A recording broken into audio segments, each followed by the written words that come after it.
Pat Bragg, who was a fantastic FOP member for so many years, and we've got Martin and Katie here. Martin is taking a video, so if you don't want to be in the video, go somewhere away or turn round or whatever it is.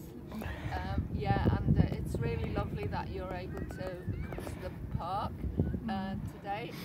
So lots of people who have only joined FOP in the last few years may not remember Pat, but some of you will remember Pat and Martin in the white van with the tea and coffee, which we very much miss because although we have managed to get a hot drink today, and but from the very beginning of Friends of Prince's Park, Pat was got involved somehow. I think it was because I'm going to break confidentiality now, because she was a patient at Prince's Park Health Centre, and so I remember Pat because whenever I actually saw her as a GP, I had to compose myself and have all my facts in order and be absolutely clear about everything, because I knew she was going to give me, you know, quiz me on everything, and that it was really good, a good learning experience. Anyway, I think it was through that contact, and then she became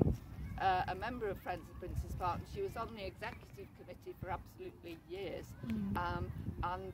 So she used to do things like she a problem as an opportunity, and I remember we went through a bit of a difficult patch in around about 2008, and we were not quite sure which direction we were going in, and Pat organised for us to do a visioning exercise, and we all got together and we had post-its and stuff like that, and then we wrote up, you know, the plan, and that was so useful. And then the other thing that Pat did, which was, well, apart from so many fantastic things, was to be the inspiration behind the henge, because she spoke to young people in the park, and she did a kind of survey of young people in the park, just chatting to them, and she found out that well, some of them used to sit on the top of the slide, and when they were on the top of the slide, the teenagers would intimidate the younger children, and so the younger children wouldn't use the slide. And she talked to them, and they said they like to be somewhere high up with a view. So Pat came back to the FOP executive and said, we've got to do something. And then with Dave Cornick, who sends his absolute love and best wishes from Tasmania, although he will be back soon, they hooked up with the young people from Unity Youth Centre and came up with a plan for the henge, which is a platform high up with a lovely view, and just a place to sort of hang out. And then we worked with the young people from Unity, and then we built the henge, and it was absolutely amazing. And then we had a wonderful fair, because Pat was also very good at organising events in the park. We had a fair to open the henge, and we had a hot air balloon, and we had donkey rides, and we had carriage rides on the carriageway, and it was really lovely. And hopefully next year we might celebrate Judy the donkey and our 21st year by having a bit of a fair, but sadly we won't have Pat to help us to organise it. And then of course Martin has been a good photographer in Prince's Park for all those years, and done some lovely videos as well as making the tea and coffee, and so I just thought it would be lovely to talk about Pat. And I spoke to Martin about the idea of maybe in the autumn planting a tree in the park. None of the trees we've got have got, you know, labels, but we'll know which tree it is, and you'll know which tree it is, in memory of Pat. I think Dave Cornick would be very up for that as part of his plan. Yeah, do you have like a special place where, Martin, where you might want it to go? Well, I think we can decide it with we'll Dave. think about You know, yeah. Dave's I've only just It's got to heard. be a suitable location for a tree. a suitable, Dave's a very suitable good. tree and a suitable location. I don't know whether anybody else would like to say any words about Pat. Not necessarily on camera if you don't want, obviously. I don't mind. I mean, I remember very early on when I first joined Friends of Princess Park. Pat and Mary would always make. There'd always be cake. Because before your van, actually, Martin, wasn't it? Yep. They'd always make sure those two. They'd always make sure the refreshments were around. And then the other thing was that Pat was really wanting the lake from years back, like 20, 30 years ago. The lake was a big issue, wasn't it? And Yeah. she and the fishermen, but she was a real sort of stand up. We can't go back to the fishermen without making sure the lake gets mended. So, yeah, I really remember her being a.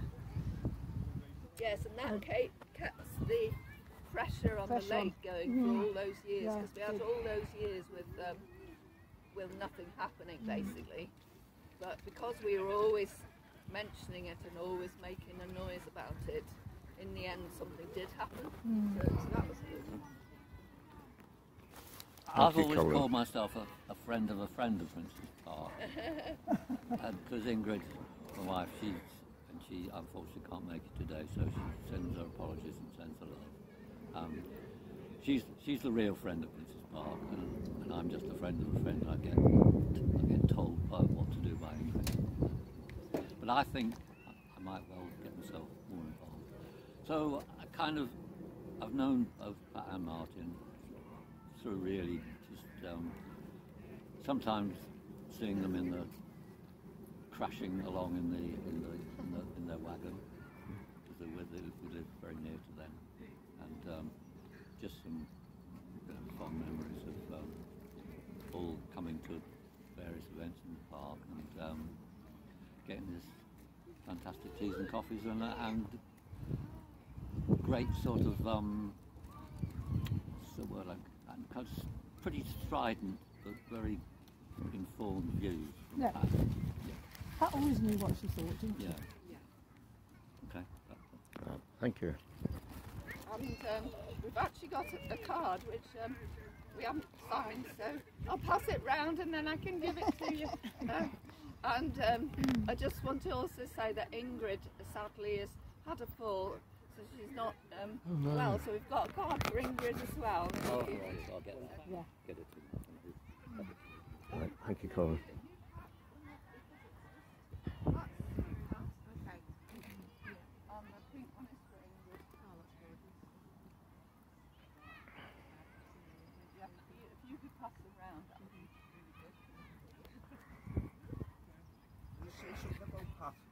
Yeah, go on.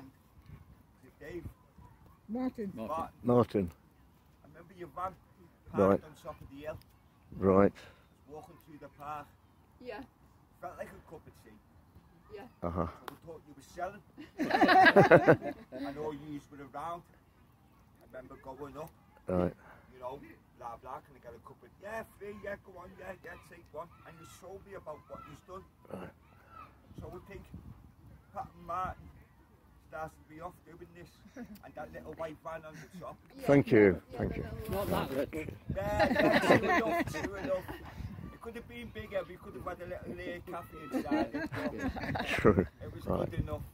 Right. Thank you. Yeah, and Joe had volunteered with us for ages, but he hasn't Remember I been. put my cigarette in the bin, Yeah, and when I came over and asked us what you were doing, you said, you seem like a nice lad, you put your cigarette in the bin. Oh! Just watching me. anyway, he's not been with us for a few. Going down, and he's sitting Jeb. He's in the Art of Toxteth. I went, oh, come on, where?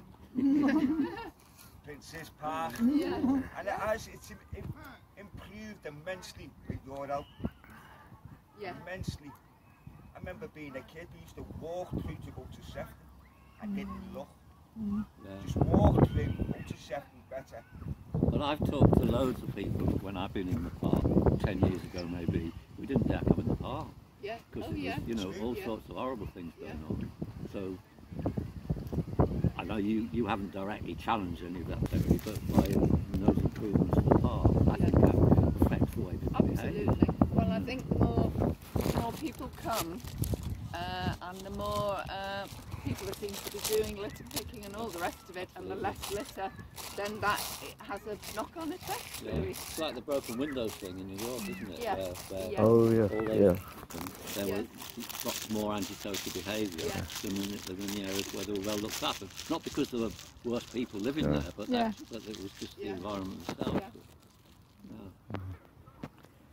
Also, I think if people feel safe enough to come in, then more people come.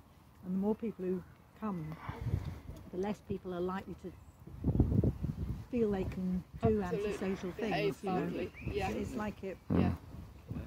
It's like the more lovely dogs there are, yay, lovely dogs. Richard has a lovely dog, or walks a lovely dog. The less horrible dogs there are, Yeah. and that's definitely improved. Yeah. It's all down to Pat.